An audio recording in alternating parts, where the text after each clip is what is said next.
All right, we are live. Welcome to the show. This is another edition of Prophecy and Politics. We're going to look at the attack on young men and H1B visas. I need to make sure that I'm live on Instagram. Okay, we got it going. So we are live on Instagram, X. Let's see, make sure that it's going on Rumble. I believe we are up and running. Okay. Okay. All right. Welcome to the show. This is, again, another edition of Prophecy and Politics. This is going to be a little bit of a different one. I feel like this show is largely going to be a rant because this is a subject that makes me mad. The topic today, even though this is Prophecy and Politics, the topic today is the attack on young men and H1B visas. Let me start with a question. A couple of questions here.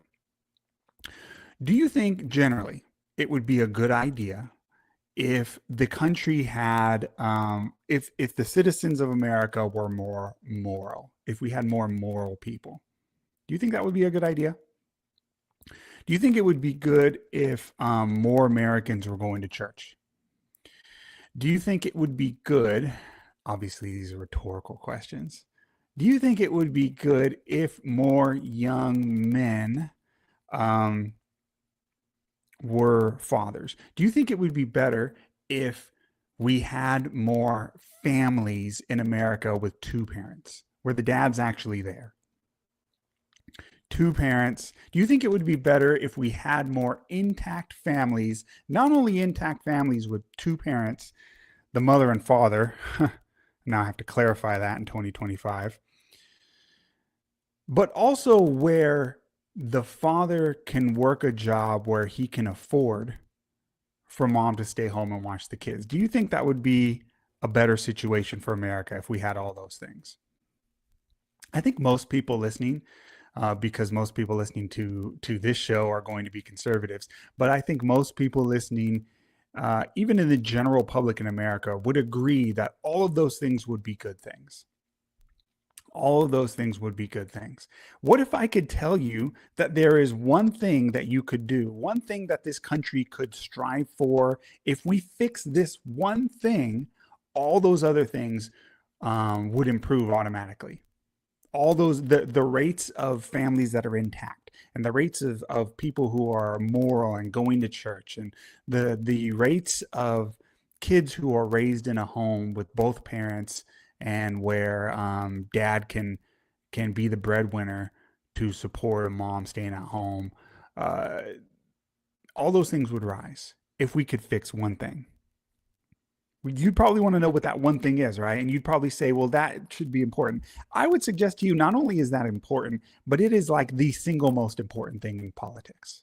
It's the most important thing. I mean, this is the best. A nation is built on families. A lot of us know that intuitively, but it's reality. As strong as families are in a nation, that's how strong a nation is. And so if we can improve the families in this country, we can strengthen the nation. There is nothing more important than that in this country. And really in the bigger eternal scope of things, there's not much more that's more important than that. When we're talking politically and as it relates to eternal realities, the salvation of men and of people and of this country. So if there was one thing that you could do to fix all of those things, you would want to do it, right? I mean, obviously, you would say, okay, if we can make it so that there's more dads in the home, there's more two-parent homes, mom and dad, mom gets to stay home, dad's working, they can afford to do that, then you would want to improve that, right?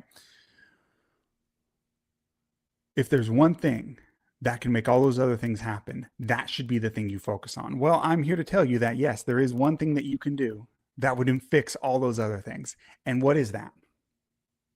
That is creating well-paying jobs for young men. That's it. Create more and more well-paying jobs for young men, and you can solve all those other issues. All those other, and think of the downstream effects I mean, there would be less people on welfare, less people in jail. We know that when you have a two-parent home, there's less chance that the kids are going to end up in jail. Thank you for those who have joined. Nice to see you guys. I see the hellos in the comments. YouTube is represented. I'm not seeing. Where's my people on X and Facebook and Rumble? This is streaming on all of those platforms, Instagram, all that. But I see you guys at YouTube. Hello. So there is one thing that you can do that would fix all those things. So I am passionate about this. I have always been passionate about the American worker, about the middle class, the average Joe. I mean, I'm a capitalist. Don't get me wrong. I care about whether or not we create a good business in an environment for business leaders, because those that usually means you're going to create more jobs. But there's limits to that. And things can go so far where the balance of power gets out of whack for the workers. I think that's where we are today. Okay, let me jump right into the point here. We're talking about the attack on young men in H1B visas, and I do think there is a generational divide on this issue today. A generational divide between the the older generation today, well, the boomers, right? And there's a lot of attacks on boomers. Some of it is fitting. Some of it, and then some of it's a little too much, but there is a generational divide on this. The people who are working, who are entering the workforce today, and compared to those who are, entering retirement, are already there, and this is a discussion that we're going to have politically. If you want to win, if you don't want this country to sink into socialism, this is something you're going to have to pay attention to. We're talking about the attack on young men and H1B visas. All right, let me jump into kind of my point here. Did you know that the H1B visa program was created to destroy opportunities for young men in America? It was created for that purpose. There's proof to this. This is not conjecture. This is not, just me spinning this out. I'm going to give you guys a quote from a study that was done on the National Science Foundation. When the H-1B visa program was created, they studied it before. They studied the idea of it. They studied what it would lead to. They studied just the basics of what it would do and why we would bring in a bunch of foreign workers into America, especially in white collar jobs.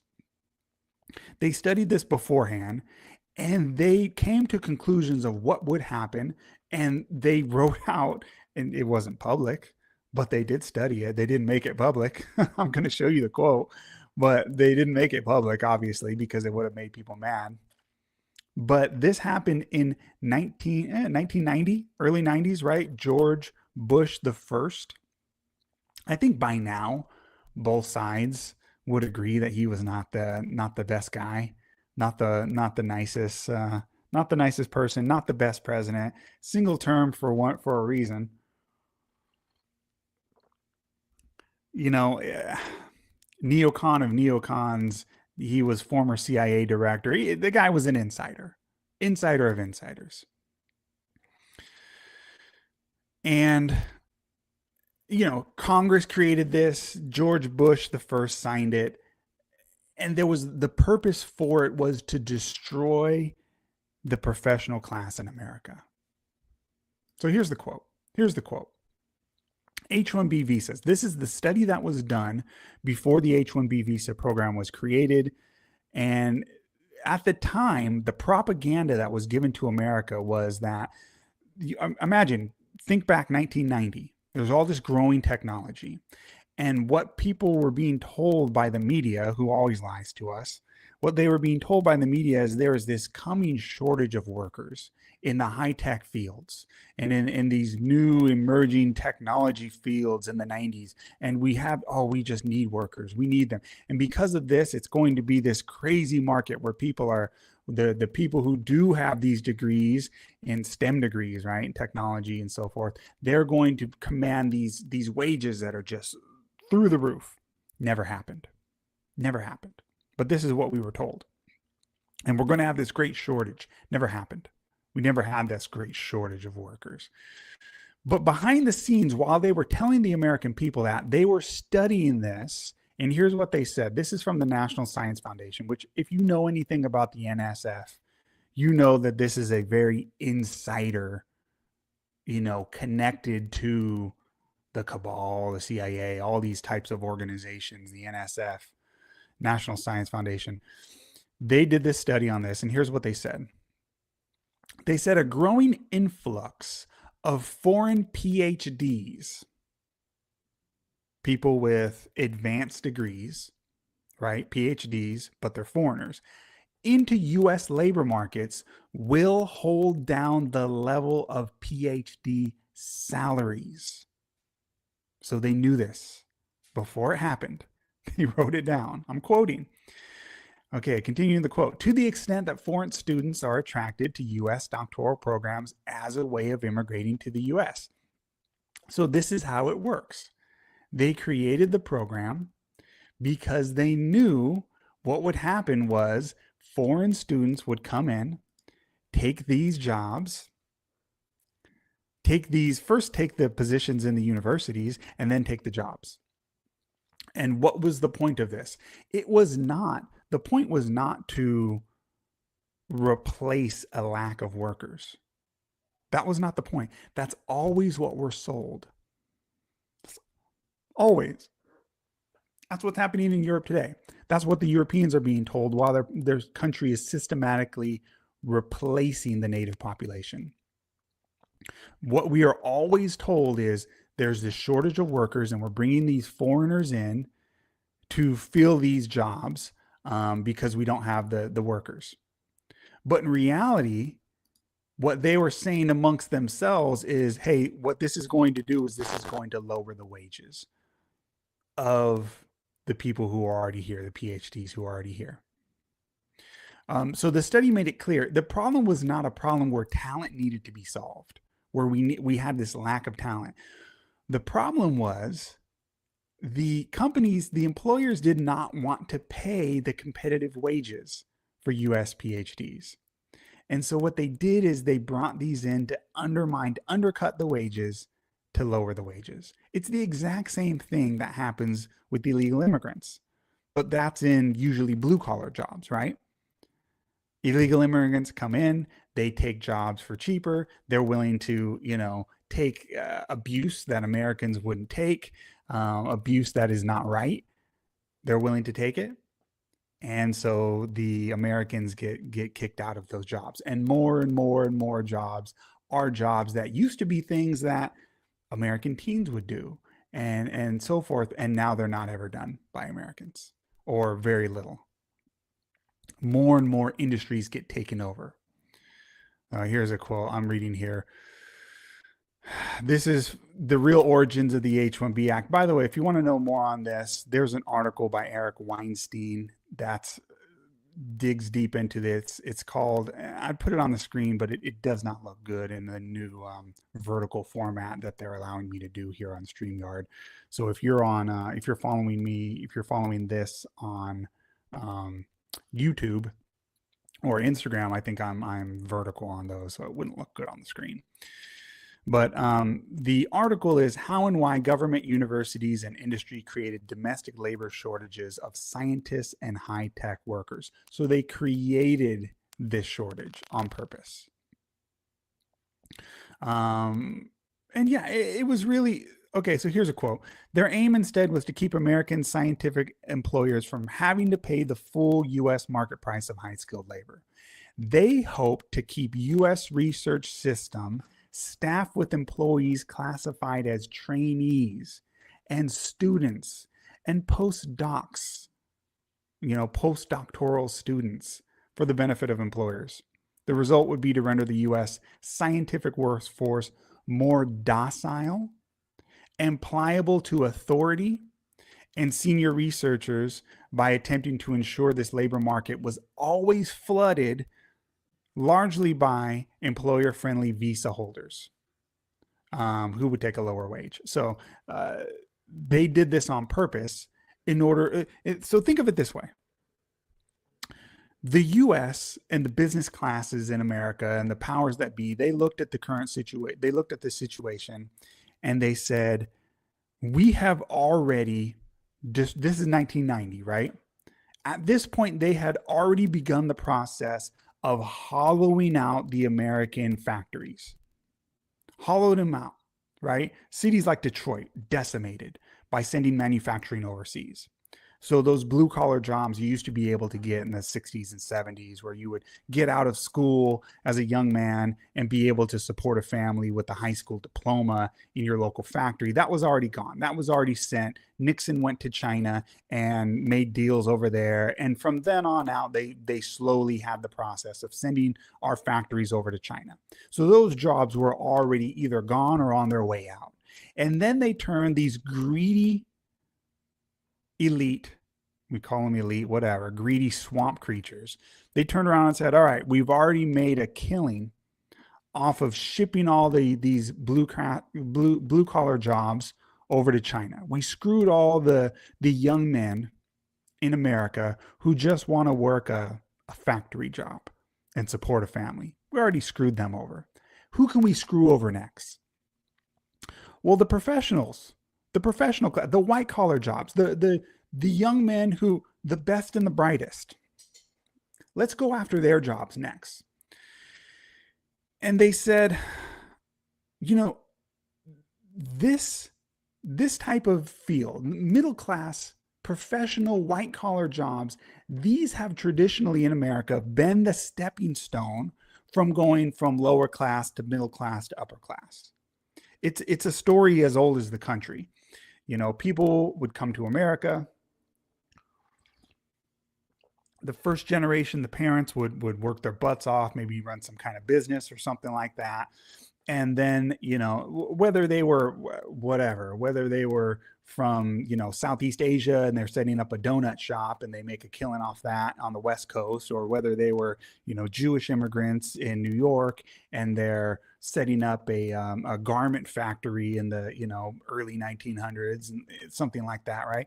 This has been the story. And the parents would come, or if they were native, you know, just Americans who've been here for generations, they would work hard in some field, make decent money, but still have to, you know, work a crazy amount of hours the whole life. And they would tell their kids, you're going to go to college, you're going to get a professional degree, and you're going to raise our family up to the next level. And their kids would go into becoming doctors and lawyers and engineers, right? And scientists and things like that. This was what happened in the 40s and 50s and 60s and 70s, right? These kinds of, this was the ticket. If you were a bright young man, you could go into these kind of fields, these white collar professional degrees, and you can lift your entire family into the upper middle class. And it was the type of jobs that had high mobility. And it was the system we created in America where it's a meritocracy. If you were willing to put the work in and you had the talent, you would get paid well for this. And what the greedy swamp creatures in Washington, D.C. looked at, and they said, first of all, we're going to ship off all the jobs for the young men in blue collar jobs. And now that we've done that, where else can we make even more money? Okay, we'll do it through shipping off these white collar jobs, because the white collar jobs, the professional degrees, are a threat to the swamp in Washington, D.C. Why are they a threat? Because if you get up to the upper middle class, you start making the amount of money where now you have a legacy, now you have some influence over your community. It's one thing for you to be a factory worker and be able to, you know, have a white picket fence and be able to support mom to stay home and raise your kids and, you know, be able to go on vacation once a year, and that's one thing. You start raising up from nothing to, okay, now I have a professional degree, I'm an engineer, and I'm making this kind of money. Now you can raise families start raising up that way, and you start becoming respected members of your community. These kind of people start having free time to chat and rub elbows and start looking at the country and saying, hey, we're getting screwed. It starts to be a threat to the powers that be. They did not want this professional class of scientists and engineers and people like this, tech degree people, they did not want these people rising up to the extent where they could threaten the established political club, where they could start knocking on the doors of the club and saying, we want things better for our family and you guys are screwing us. They would rather have a docile workforce that is not loyal to America, that's foreign, that can be easily replaced. Bring them in, they have a problem, get rid of them. You know, you bring in a foreign H1B visa worker, and if their employer can basically decide if they're going to be deported, you know what kind of power that gives the employer? It's one thing you work for a job and you say, well, I don't like the way my boss is treating me, and you mouth off and you get fired. Maybe you can go down the street and get another job or something. You try to avoid that, but your life isn't ruined. It's another thing if you're coming from India, right? And you have a job in America paying the kind of wages that are undercutting American workers, but is far more than you would ever make in India. It's not even close. And the threat is you could get deported if you lose your job. So it's a docile workforce. They would rather have that. And, you can pay them a lot less. So this is the game. All right. So I gave you the setup. Now I know there's people who are going to say, Joshua, yeah, but how much of this is just, you got to pull yourself up by your bootstraps. And these kids don't want, yeah, they're not willing to take these lower wage jobs because these kids nowadays, they want to come out of college and make, $250,000 a year and step right into middle management and blah, blah, blah. Right. There's a bit of a generational divide on this. And I hear this kind of stuff largely from older generations. They cannot comprehend the fact that things are different from when they grew up to how they are now. Remember, the H-1B visa program did not exist before 1990. And since 1990, they have flooded the professional workforce.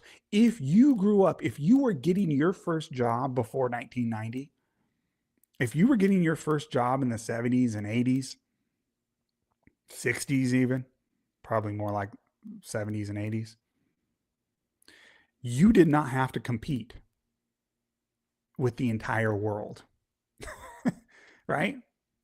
It's different when you have to, this is different. It's not what you grew up in. And so they'll say, well, these young people, how much of this is just these young kids, these college kids are lazy and they want these great jobs that are coming. All right, let me address these things because this is not reality. And I think the older generations really need to come to terms with the reality that the young people are facing today. First of all, this idea of young people being lazy. That's true of every generation. We all know that. There's a certain degree of teenagerism that's always been there. Maybe less so back in the day.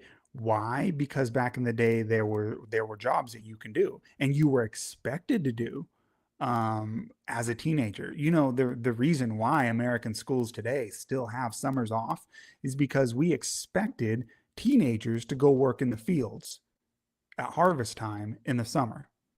We expected that. That was something Americans did. That was something white kids, high school white kids did.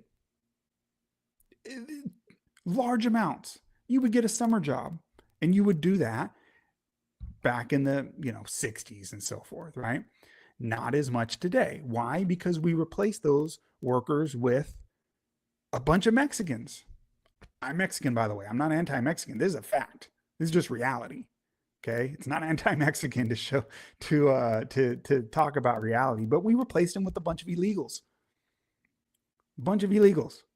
And so, why would you hire the kid The high school kid, when you can hire the illegal immigrant.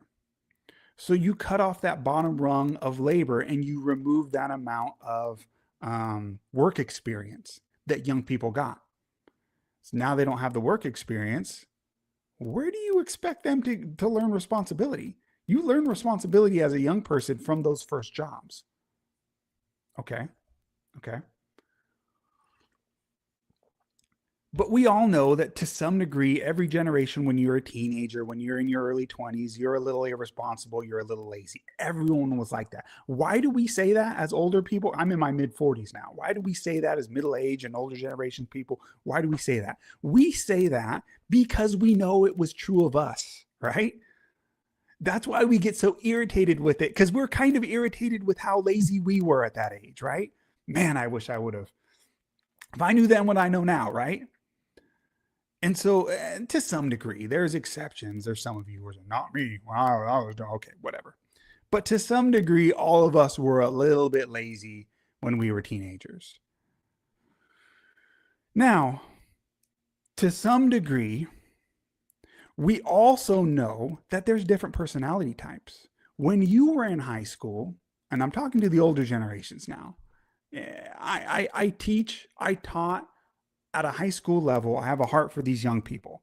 And so I'm trying to, if you haven't noticed, a lot of this discussion we're having today is me trying to convince the older people to listen to the appeals of the younger generation today and how we've screwed them over. And I'm trying to speak on their behalf. I have a heart for these young people. I used to teach high school kids. Put yourself back in the position of someone in high school. You remember that, yes, even though there was a general teenagerism of irresponsibility, yes, there was also different personality types. And there was the young people, there was the teens who seemed like they were born at 40 years old. You knew people like that. There was always those kinds of, very, the straight A students, the kids who, were going to go to the big colleges, who got accepted to the better schools. I remember my senior year in high school seeing students walk around with the sweaters and t-shirts of the colleges they were going to go to, and I was like, I don't know where I'm I wasn't accepted to any university, not because I wasn't smart, that's another story, but we didn't have the money. I didn't even think about going to a fancy school. But you know that there were those type of students, right? You knew that there were the students who, stayed late and worked and did all their homework and turned in extra credit. There was always those kind of students are the students who go and get the STEM degrees. Those are the kinds of personality types. These hardworking people, there's people out there who just like, they just work. That's what they like to do. They still exist today. Those personality types still exist today. As much as you want to think generally that young people are all a bunch of lazy, blah, blah, blah, there are still young people today who have that personality type. And those are the ones who are going and getting STEM degrees, who are getting engineering degrees, who are even have the academics to get into those schools and get into those programs for the, computer science and this degrees and that degrees, right? These are the kinds of people. But these kinds of people are not getting jobs when they go through college and graduate. The jobs are not available. This is how we've screwed them over. We have told our best and our brightest, the kids who are getting the STEM degrees, the kids who should be using those as a stepping stone to the upper middle class and should be the future leaders of this country. Those people, we have taken the opportunity away from them. And no, it is not because they want to step out of college and get straight into middle management, making $250,000 a year. No, that's not true either. Did you know that the majority, something like 80% of H1B visas go to entry level jobs, that junior entry level, the first kind of jobs you get right out of college? Those are the jobs we are taking away from American workers and handing to foreigners. Why? Because we can pay them cheaper and they'll be docile. And if the employer doesn't like what they do, deport them and get rid of them. And so they don't have to deport them because the people, they stay in line, right? It's not true. This idea that these are just a bunch of lazy kids who just want too much money. It's not true, guys. The entry level jobs are the ones we're giving away. So this H1B program, we was told and sold to the public, and even today we are being told that these are super high level skilled jobs that Americans are just too lazy, not skilled enough, don't know how to do.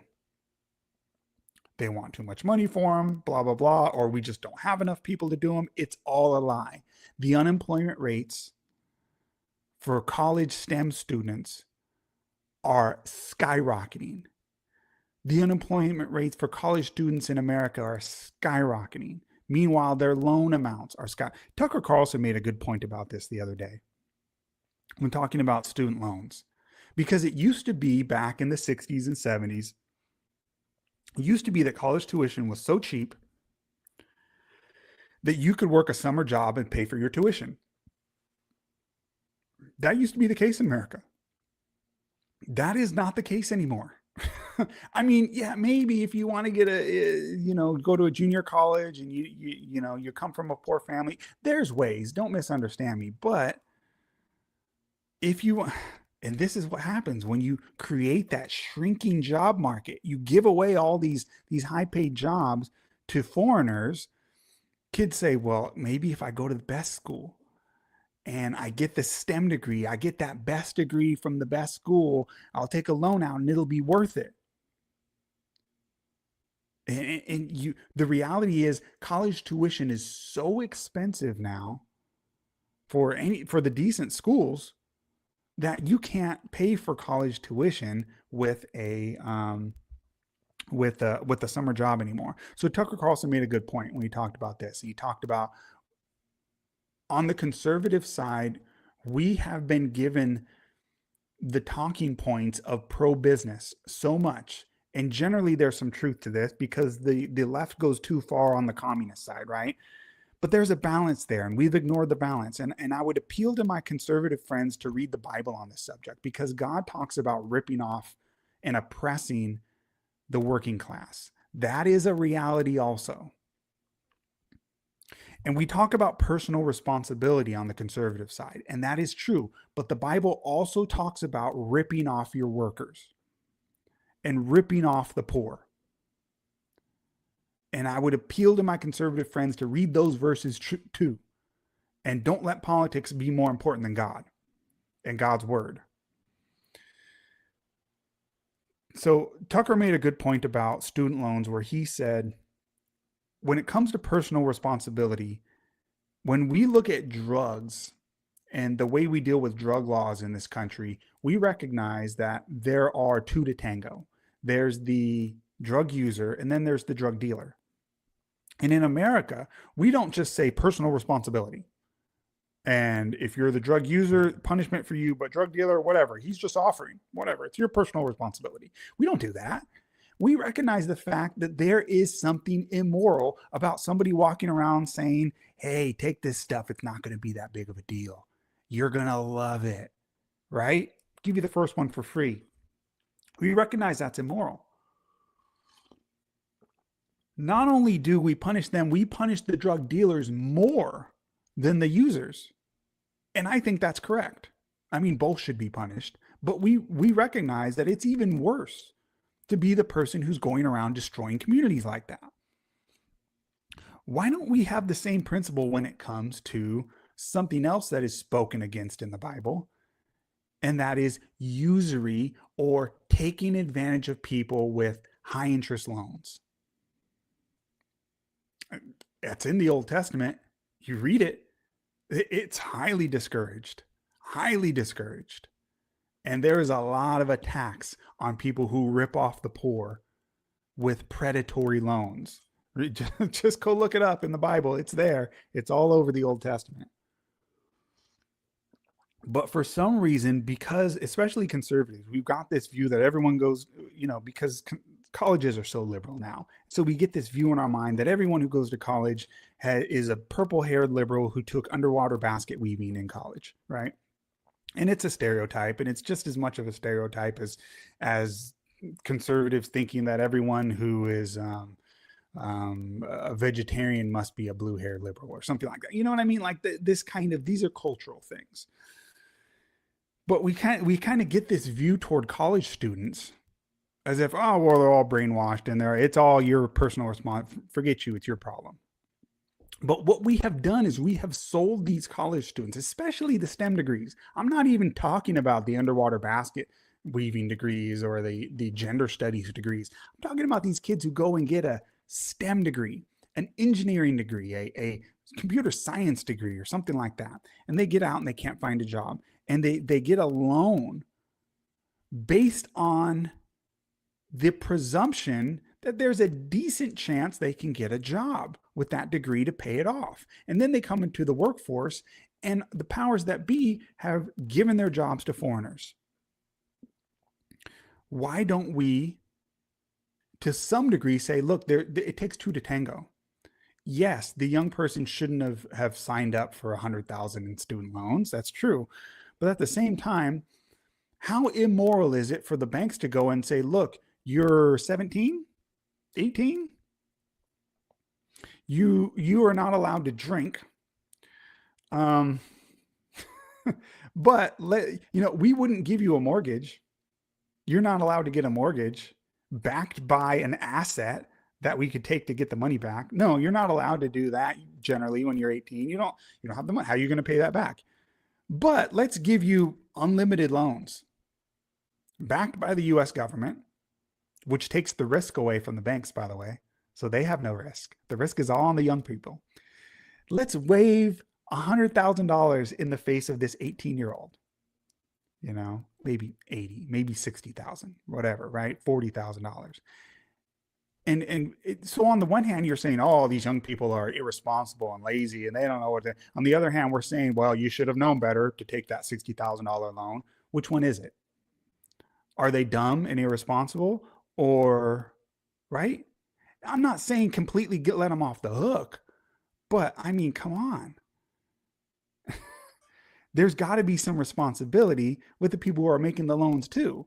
And there's got to be some compassion for these young people who have been sold a pipe dream that they're going to be able to pay these loans off because they're going to get a good job. And then the job's not available. Again, I started the show off by saying,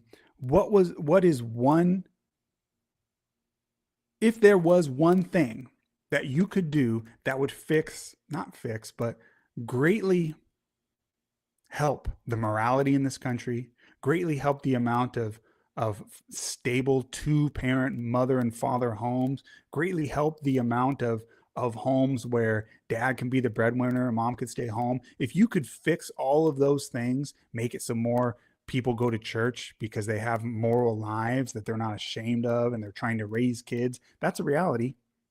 Those things happen. Right? When people get married and they have kids and they settle down, they're more likely to go to church. When you create that environment, all those things, if there was one thing you can do to create that environment to fix all of those things, it would be to provide good paying jobs to young men. That is why this is important. That's why I think this is so important. And it's not going to help anyone if the older generations are just saying, well, pull yourself up by your bootstraps. Guys, before 1990, when you were probably already well into your career, all the entry-level jobs in the high tech and the professional degrees started going away to foreigners. You did not have to compete with that. I'll give you the quote again for those who came late.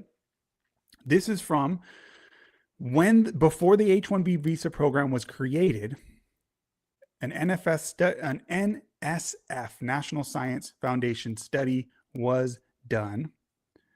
And they said a growing influence of foreign PhDs into US labor markets will hold down the level of PhD salaries. They did it on purpose to pull your wages down. At some point you have to say, look, if a system was designed to destroy the wages and destroy the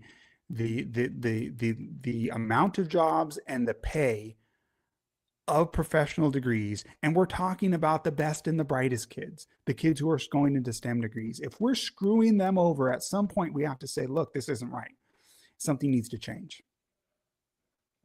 So this is where I would disagree with Trump. And by the way, you bring up Trump and people get mad. People take it personal because they view politicians as their friends instead of politicians. Your employee, you're the boss. American citizens are the bosses.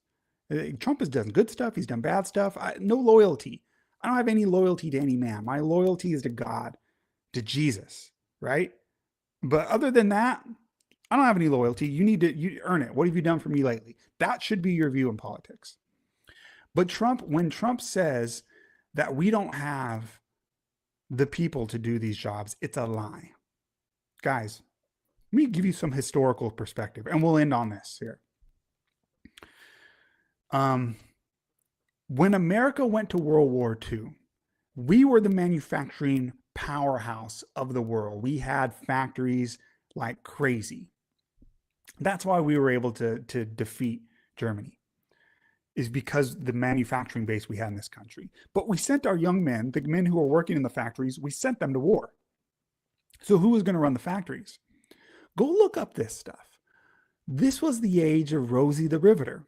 We sent housewives, to work in the factories in high-tech industries. I mean, we're talking surveillance equipment. We're talking some, some of the equipment they had in the planes back then was high-level stuff. It's for the time, but it wasn't like you could learn this stuff in a day. But we trained them and they did it. So the idea that there's no one in America we can train to do these kind of jobs, it's a flat out lie. And it's a lie that is being told to us. Look, the H1B program has existed since 1990. There's no reason to train anyone. There's no reason to have a foreigner come here and do any of these jobs. If you want them trained Americans. It's not very hard. They're lying. They want cheap labor. That's all it is. It's not. I don't understand why this is so complicated, why this is so hard to get in your head. It's very simple. Business people want cheap labor. They want cheap labor. That's all it is. They want to replace American workers with a foreign. And by the way, if you didn't know history, this is what led to the fall of the Roman Empire, which we won't talk about today.